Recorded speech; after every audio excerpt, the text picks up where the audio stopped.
You are listening to the Adapt Performance podcast, where we aim to make elite level strength and conditioning accessible to everybody. I'm your host, Jordan Webster, and let's get into the episode. Yes, guys, what is going on? Welcome back to another episode of the Adapt Performance podcast. I am feeling inspired. It's been a great Saturday. We took Izzy, the puppy, to puppy training this morning, which was absolutely sick. She's smashing it. You know, I'm not going to say she's the best puppy there, but she's definitely the best puppy there. And I've also done the dreaded. If you've got a coffee machine, you probably feel my absolute fear whenever it says that you need to clean it, because it always seems like it's a long job. It's not that long, but bloody hell, it bores me. So I was like, you know what? I'm accomplishing the day. I'm gonna get on and do a podcast. I had a question the other day on Instagram, and I thought I was going to dive a little bit deeper in it today, just 'cause I think there's a lot of nuance to this, and I also think a lot of myths around weightlifting belts. So I wanted to dig a little bit deeper, give you some thoughts, give you some theory on it and some practicalities. You know, there's going to be a lot of nuggets throughout this process. I've used a lot of weightlifting belts in my time, and I've definitely used them with some athletes. So let me kind of, get us going with a little bit of the science around like weightlifting belts then. Ultimately, what we're doing with a weightlifting belt is we are trying to increase the intra-abdominal pressure. So if we think of your spine and your core wrapping around your spine as like a canister or like a can of Coke or something like that, okay? We want that to be pressurized. We want it to be able to be super solid, because then it's a really rigid structure that's going to hold the weight of a back squat, a deadlift, or whatever that thing is. What we don't want is if you was to open the can of Coke, okay, and you let the pressure go, because obviously if there's an exit, the air isn't going to be stored in, it's not pressurized. If you open that up, you could then start to press the can of Coke in whichever direction you wanted. It's a little bit squishy, okay? So that's what we're looking to do when we wear a weightlifting belt. It's increased abdominal pressure. Very similar to bracing. Like, that is exactly what we're doing when we take a deep breath in and we squeeze your abs as if somebody's about to punch you in the stomach. We're increasing intra-abdominal pressure. But a weightlifting belt allows you to do that to a greater degree, because you are then taking a breath in and trying to force your core and the breath against the belt. Okay, so it makes you feel a lot stronger. Okay, research backs this up. You know, like, you will increase your strength and you will increase your power in certain exercises from wearing a weightlifting belt. But honestly, we do not need science to tell us that either. Like, belts have been a part of strongman sports, and you know, when they were created in probably the 1500s or whenever they did start, they were wearing weightlifting belts. They identified straight away that was useful for them. They could lift heavier weights, their legs could get stronger, their back could get stronger, they could press better weight overhead. So why not? You know, why wouldn't we use them? Okay, and I'm going to dig into some of, the specifics of it. So look, who should and shouldn't wear weightlifting belts? I think it's typically a little bit of stigma around weightlifting belts, honestly. I think particularly in strength and conditioning, which is really weird. It's almost as if we are trying to distance ourselves from powerlifting and Olympic weightlifting because we're our own profession. We specialize in preparing athletes for sports performance. I think it's a little bit of bollocks, to be honest with you. I think our industry, strength and conditioning, we're trying to take the best bits of all the different, individual sports and groups. Bodybuilding, they're the experts in hypertrophy. Powerlifting and strongman, they're the experts in getting people strong. Track and field, experts are getting people explosive and running fast. So we want to take the best bits. If they're doing something, it's worth looking at and exploring. So who should and shouldn't wear a belt? Look, I'm open to most athletes wearing a weightlifting belt, but I'd have to kind of speak to them. I'd have to see what their training was, what their goals were. But generally speaking, I don't want beginners wearing it. Okay. I want intermediates onwards. So look, if I can hear you pressurizing me. You're like, Jord, I want, how many years have they got to be training? I'm not going to give you it. Okay. Well, I'll give you it in a bit. But ultimately, somebody that trains 5 times a week, year round for 2 years, they're going to be in a different place to somebody who trains twice a week, for 2 years. So let's just say intermediates onwards. And the reason being is beginners typically are still figuring out their technique. I don't want to give them another thing to think about. I don't want to give them a crutch almost. I don't want to give them something that they are then going to be really dependent on. I want them to be pretty self-sufficient. I don't want them to have to rely on a belt. Okay. So intermediates is what I'm going to go with. And I am going to give you some rough strength standards that I would try and aim towards before you start using them, just based on my experience. There's no research to back this up, but, it's based on the fact that, I've been in gyms for more than half my life now, which is scary. So guess my age, 21.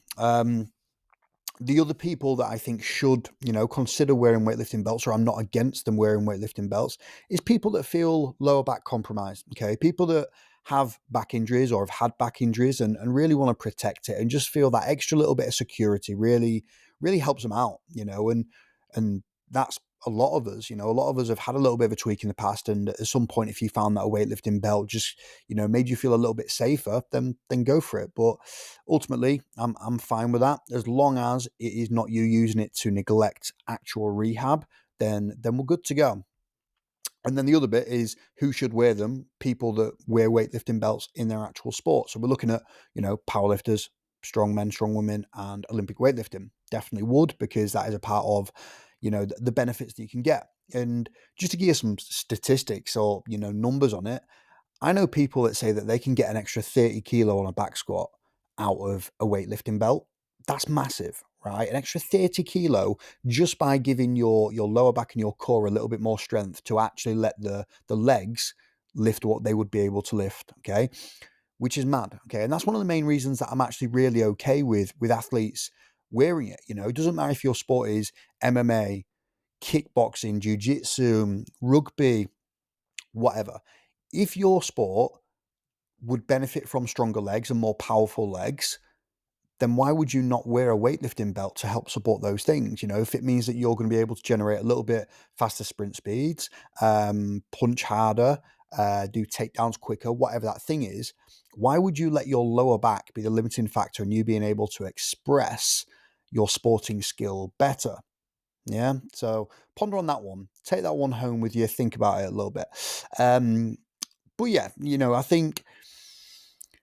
I just think it's generally quite a good thing to do for a lot of us. And I will never force people to wear weightlifting belts. Some people feel like, I don't like it. I want to focus on my core strength, and that's cool. I'm not going to pressurize it, but I do think there's benefits.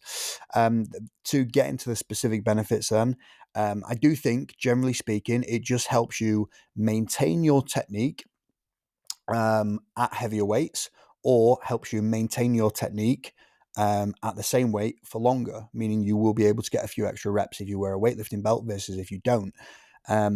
Because of the technique improvements that you generally see at higher loads, I do think that, it has a positive impact on risk of injury. Even though, generally speaking, gym and strength training is super safe. I don't have the statistics and studies here, but like strength training is one of the safest activities you can do. Sport is infinitely more, not infinitely.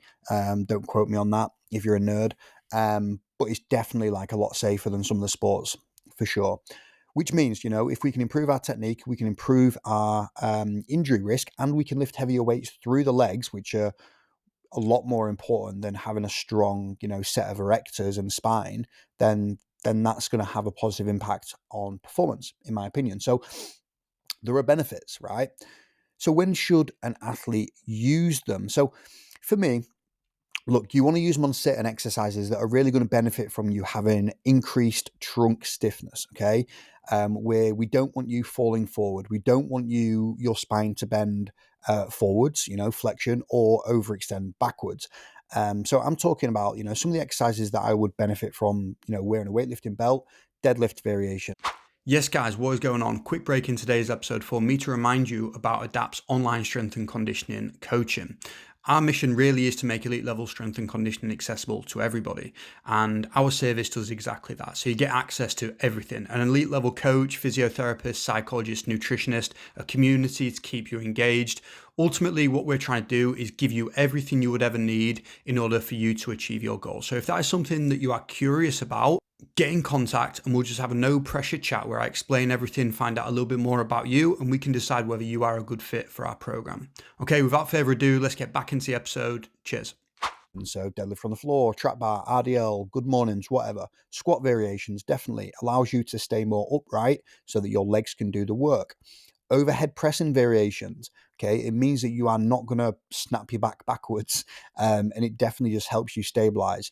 You see powerlifters bench press with them. I never got along with it, wearing it on a bench press, but some people say, you know what, it definitely helps and it just kind of provides a little bit of stability. Okay. So certain exercises, don't wear them for a bicep curl, don't really wear them for a lunge. I think at some point you need to draw a line in the sand of when you're not going to. So I would just focus on the bigger main foundation movements, that we've kind of mentioned there. So your bench, squat, deadlift, overhead press, that'd be what I'd go to. When should you put it on when you're warming up? So look, you'll see some people say like you want to put it on at like 85% of your 1 rep max and above, which probably equates to like a 5 rep max type of weight. I think that might be a little bit too high. Okay. A few reasons why is sometimes you might not actually be lifting that heavy, and you can still get benefits of wearing a belt at lower rep ranges, like we mentioned before. If it improves your technique for longer during a set and stops the impact of fatigue, then there's no reason why you couldn't wear it at 70% or 75%, in my opinion. What I will say though is you don't want to be super reliant, right? And I also think putting the belt on strategically as you're warming up is really important, because you don't want to do all your warm up sets beltless, then put a belt on for your first heavy set and have a new thing to focus on. You want to have a little bit of skin in the game before you get that heavy weight on your back, or you pick something up from the floor, because the breathing strategy is totally different. The bracing strategy is totally different. So don't do that. I would recommend putting the belt on for your last warm-up set, or maybe your last 2 warm-up sets. Depends how strong you are. Like if you're super strong, you're going to be warming up and doing a lot more warm-up sets. But I definitely think you don't want to go into your first working set being having raw dogged the entire warm-up. Okay. So when should an athlete use a belt? In terms of strength, that was the specific question that I got asked. Like, is it a 2 times body weight back squat, etc.? Look, I don't think there's research here, but what I'm going to say is I would consider looking at most athletes using a belt once they are at a 1.5 times body weight squat for a male. Okay, so I'm about 90 kilo. So once I got to about 135 kilo on a back squat, I think it's okay to entertain the idea there. For females, I think a 1.25 body weight, so a little bit lower, but still, the beautiful thing about those numbers are it's it's probably more based on how long you've been training, because you don't see many people that can just go into the gym and just slap that weight on the bar and do a good rep of it. So it's more about, have you built up the technical proficiency to know that things are going to be in a good place, and you've actually kind of built up some resiliency through the body through hard training before you go and put something like this in. Okay. So there's some rough numbers. Okay. And look, take those same numbers, add 0.25 to them for a deadlift, and you'll kind of get an idea of whether you feel like you're ready. Obviously, I want to see you lift. That's going to be the thing. Like, I want to see you lift. I want to know what cues you're thinking about. I want to know your strength level. I want to know how long you've trained. I want to know what is your actual core strength like. What is your breathing strategy and your bracing strategy before I can give you a specific answer. But you asked me for an answer, I'm going to give you one. So it's those 1.5 times body weight squat for a male, 1.25 body weight for a female for a good one rep. Okay.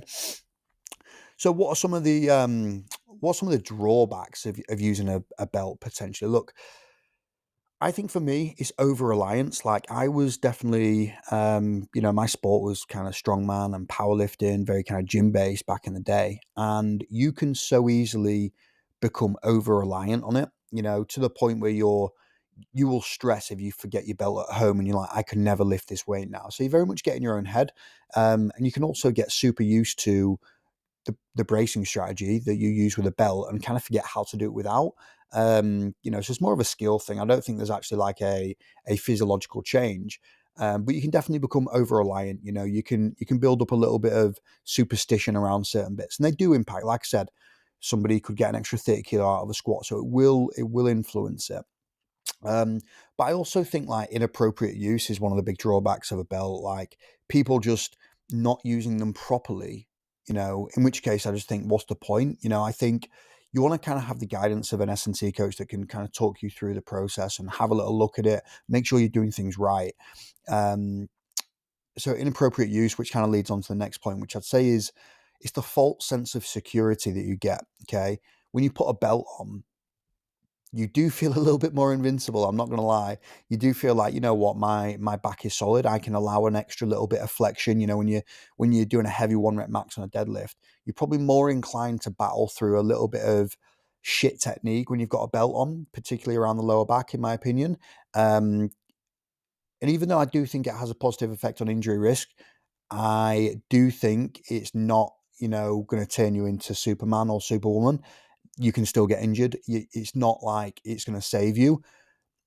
Just putting the belt on doesn't mean anything. It just basically gives you, like we said before, intra-abdominal pressure, ability to stabilize the spine and the surrounding structures a little bit better so that it's stiffer. Okay.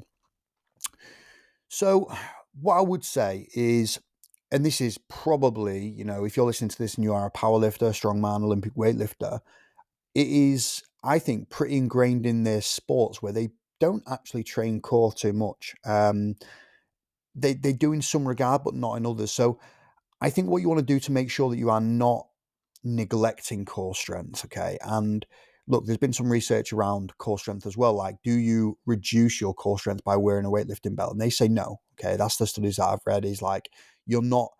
There's no disadvantage to it. But for me, what I would recommend is you get into a really good place of still having solid core strength without the belt. Good muscular endurance. Can you rotate well? Do you have strength in different ranges of motion? Can you flex well? Can you extend well? Can you do, good isometric movements?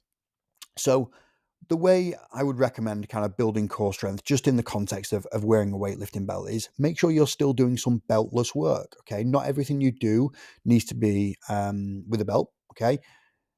And you kind of see that, like, you see the memes of it's like gym memes. I don't know if you guys follow them, but yeah, I'm all about it. I'm basically a gym bro that knows a bit of science. But when you first start wearing like weightlifting straps and you just want to weightlifting strap everything because you become super reliant, so it's getting up off the toilet, it's opening the front door. It's kind of the same thing with wearing a weightlifting belt. You will want to use it all the time. So I would recommend still doing beltless work and even scheduling in specific exercises or specific phases within a training year where you really focus on pure beltless. Okay.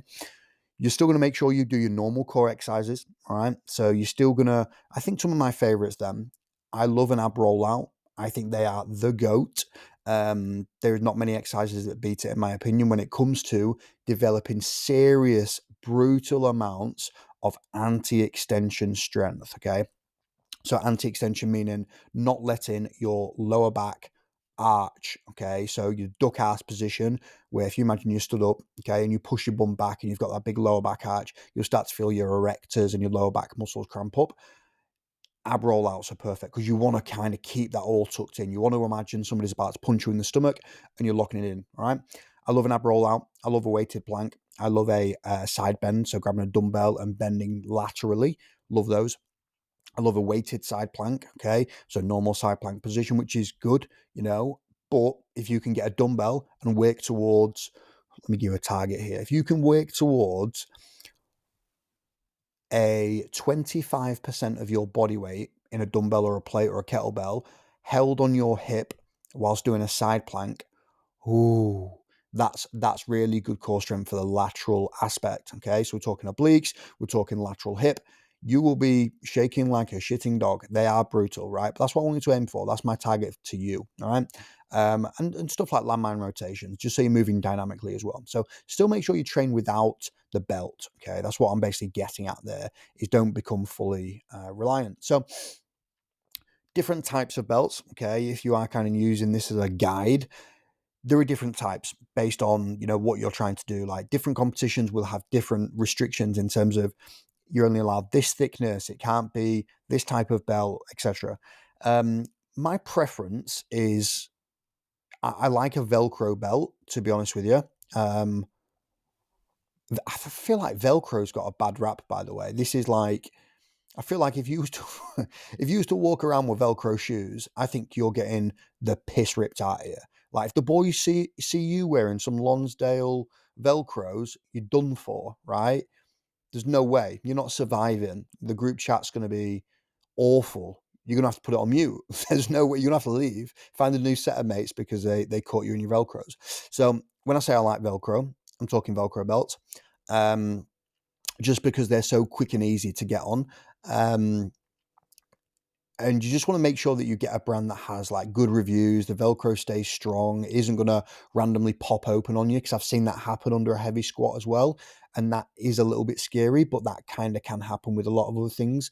But yeah, I like Velcro just because it's quick and easy. And then I also like a prong belt, so basically just where one piece of metal or two pieces of metal just kind of slides into the hole. They can be a little bit of a bastard to get on and get off depending on how tight you have it. um, and yeah, they're probably my favorites, Velcro and single prong. I did have a lever belt. So a lever belt is basically what you have, like a clip that you pull across, right? And it tightens it up.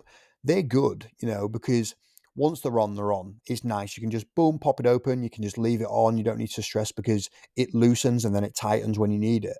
The annoying thing about a lever belt, they are super stiff, right? But if you are in a weight class sport, or somebody that likes to go through, you know, gaining phases and then cutting phases, if you're a jiu-jitsu athlete or MMA or boxer or whatever, and you do find that, your body composition does change quite a bit, then you'll get really annoyed with a lever belt, because you'll have to unscrew it and then screw it back on, and it can be a faff. So yeah, my preference is Velcro or a single prong, personally. Here's a tip for you. You can get very similar effects, and this seems mad, right? You're going to be like, yeah, whatever. You can get very similar effects to a weightlifting belt in terms of awareness of core, ability to brace against it well, and inter-abdominal pressure. If you literally just take a resistance band, a red resistance band that you might do band pull-aparts with, or something along those lines, and literally just tie it around your waist, okay? Just tie it around your waist with a little bit of tension, but enough where it's like actively kind of trying to squash you in, and you can push against it. You can breathe into it. You can then brace and actively try and push against it.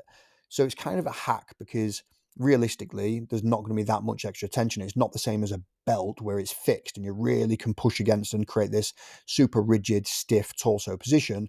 But a band, it works wonders. Honestly, like, I'm a big fan of it, particularly when teaching people how to brace well.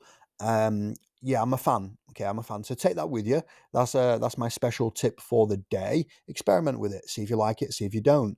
It can be a nice little progression, I guess you could say. Like, if you don't want to go full belt, you don't want to go all the way yet, try the band. So, right, let's get into some practical tips then, around using weightlifting belts. Position. This is totally individual. Like, where do you wear it? Okay. And it'll depend on your body type. Like, do you have much space between the top of your hips and your rib cage? Because if you don't have much space, then you might find that some belts are really uncomfortable for you. So, like I was saying before, the lever belts are typically, they might be like 6 inches. And they're just going to dig into your hips. They're going to dig into your ribs. You're going to get some bruises. Whereas if you are a little bit of a longer person, you're a little bit lanky, and you've got space between your ribs and your hips, you could probably wear it wherever you want. It won't really matter too much. But what I will say is, generally speaking, I think it's a good idea to have the belt positioned in a place where you can take an active breath into the belt, okay? As if you are trying to take a breath into the belt and then push your abs against it, okay? So for me, it's kind of bang in the middle, even a little bit higher. Like, I can expand my belly quite high, up towards my sternum, really. Whereas low, that just feels weird to me. If I go like lower than my belly button, I almost just don't feel like it moves. So position wise, but again, experiment with it, particularly on exercises, because if you're doing it on a deadlift, you might find that you want it a little bit higher, just to kind of lock it into position, and it won't dig into your thighs and stuff like that. Breathing strategy, what I would recommend is, you want to let me talk to you about bracing without a belt first, right? So when I think about bracing, I'm going to talk you through it. Again, going back to the analogy of the can of Coke. So what I want you to think about now, let's do it with me, right? I want you to breathe out all the air in your lungs. Breathe it out, breathe it out. Get rid of it, get rid of it, get rid of it until you feel like you've got nothing left, but you can feel your abs, all the kind of stabilizer muscles around your core just lighting up, okay? So what I then want you to do, once you do that again, breathe it out, breathe it out, breathe it out. I then want you to think about holding on to that tension that you've created, okay? And now take a deep, deep breath in, but do not let the core musculature expand anymore, okay? So essentially what you're doing is creating a can of Coke, right? Okay, super condensed, super tight, and then you're going to breathe into it. You're going to pump a load of air into it, and that is how you get pressure, right? There's no point just having like pressure in a big. There's no point just having air in a big space because that's not pressurized. You want it to be tight, right? So that's how I think about bracing without a belt.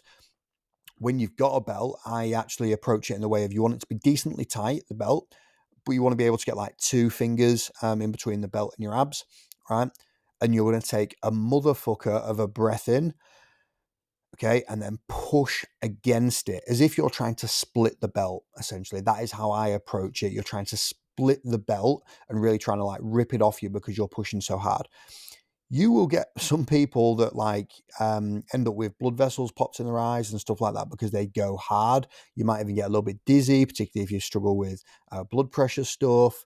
So be prepared for that. You want to kind of be ready. So I wouldn't go straight into a heavy weight, as I mentioned before, just using the belt. Make sure you've got some prior experience. And then also what I would say is, look, you don't keep the belt on for forever. Like take it off in between sets.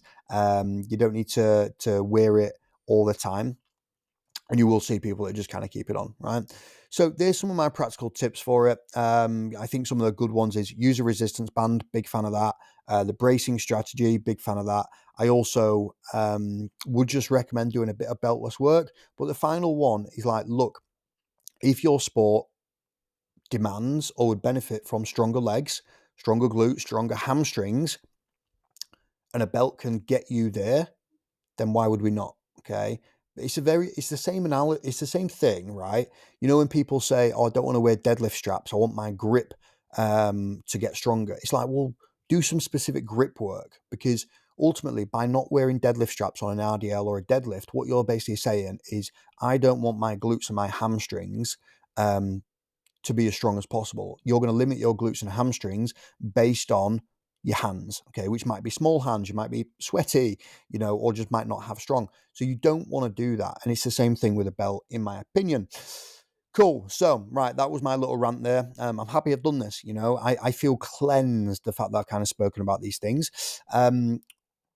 Look, guys, as always, give me a shout if you've got any questions. Like, I really enjoy doing these podcasts. I think it's cool. Like the fact that I get an opportunity to kind of give you an insight into my brain, all the training and the coaching that I've done over the years.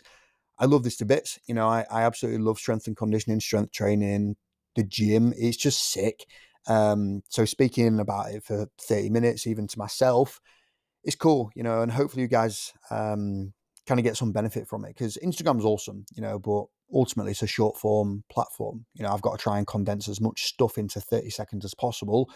Otherwise, Zuckerberg and all them guys just shut me down because it doesn't get the reach. So yeah, cool. Right. If you enjoy the episodes, let me know. That's always appreciated. If you enjoy the episodes, share them with a pal. I don't run any like adverts or anything for this. I just post it occasionally to Instagram. So this definitely spreads best from word of mouth. So do me a favor. If you've ever got a nugget of info, share it. All right. And then as always, if you are looking for coaching, give us a shout and we can just have a conversation. I'm not going to hard sell you into it. But if I do think you're right for Adapt, then, I'll tell you. All right. Cool. Speak to you soon. Cheers, guys. Okay, that is the end of today's episode, guys. Hopefully you enjoyed that. If you did, please do let us know and then share it with somebody who may find this episode interesting. Okay, see you next time. Cheers.